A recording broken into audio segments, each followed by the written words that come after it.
Allah Ta'ala berfirman, wallahu khalaqakum wa ma ta'malun. Allah yang menciptakan kamu dan Allah yang menciptakan perbuatan kamu. Adalah daya upaya. Allah yang menciptakan kamu, Allah yang menciptakan perbuatan kamu. Adalah kita daya upaya? Ada. Tahulah kita, tahu. Cuma kita kadang-kadang merasakan itu karena mata hati kita belum sampai ke ainul basirah. Allah berfirman, wa ma ramaita idz ramaita walakinnallaha rama. Tidaklah engkau wahai Muhammad yang melimpar itu, tetapi Allah yang melimpar. Waktu perang Badar Nabi kita mengambil segenggam pasir, ditawakakan sidin, kalimpanan orang kafir semuaan. Segenggam aja pasir ditimbai Nabi ke orang kafir itu kalimpanan semuaan.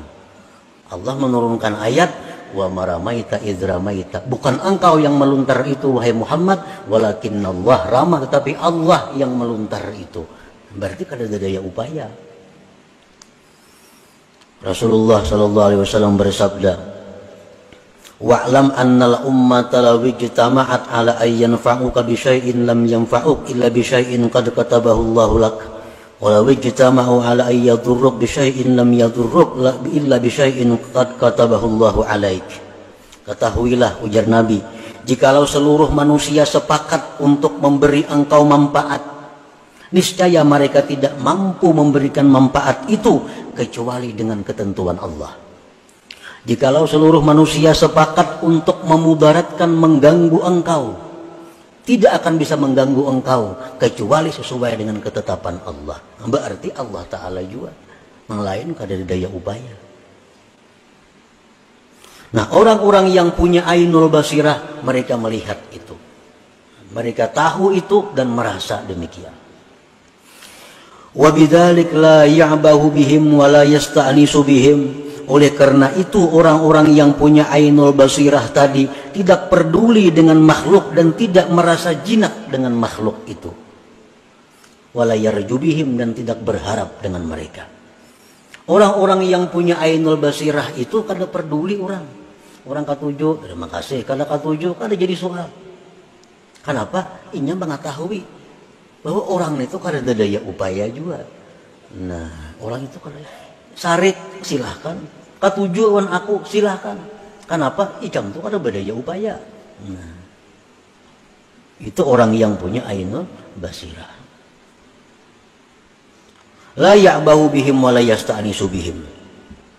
Fayatimmu bidzalik ikhlasuhu wa tawakkuluhu wa ridha. Maka dengan demikian ikhlas orang ini, tawakal orang ini, ridanya orang ini jadi sempurna jadinya. Selama kita masih menganggap bahwa makhluk itu bisa berbuat, selama kita menganggap bahwa makhluk itu bisa memberi manfaat kepada kita, kita kada akan bisa sempurna tawakal kepada Allah. Kita kada akan bisa ikhlas yang benar kepada Allah. Karena masih menganggap ada orang selain Allah yang bisa membantu, bisa memberi, bisa apa sebagainya. Nah, ini kalau sudah kita punya ainul basirah. Wa ammal ladzi bihi haqqul basirah aw nurul haqq aw haqqul yakin syahadal haqqa wa lam yushahid ma siwah wa bidzalik yatahayya'u li maqamil baqa maqamin la yahjubuhul haqqu anil khalqi wa dzal khalqu anil haqq. Nah, ini orang yang sudah terbuka seluruh tutupannya, kada bertinggalan lagi, mata hatinya terbuka bujur. Yang pertama tadi soal basirah, sedikit terbuka mata hati, sudah nampak Tuhan itu parat. Separuh terbuka mata hati, sudah nampak bahwa nang lain pada Tuhan itu kada punya apa-apa. Sudah terbuka semuanya mata hati kita, melihat bahwa yang ada itu baik sifat, baik zat, baik af'al, yang ada hanya Allah Subhanahu wa ta'ala, yang lain tidak ada. Nah, bila sudah kau menduduki itu, maka dia akan bersiap-siap untuk naik ke suatu makam yang disebut makamul baka. Makam baka ini makam yang mana kalau dia memandang kepada Allah, dia tidak melupakan makhluk. Kalau dia memandang kepada makhluk, dia tidak melupakan Allah Subhanahu wa ta'ala. Inilah makam yang diduduki oleh para nabi dan rasul serta para aulia-aulia ul kibar.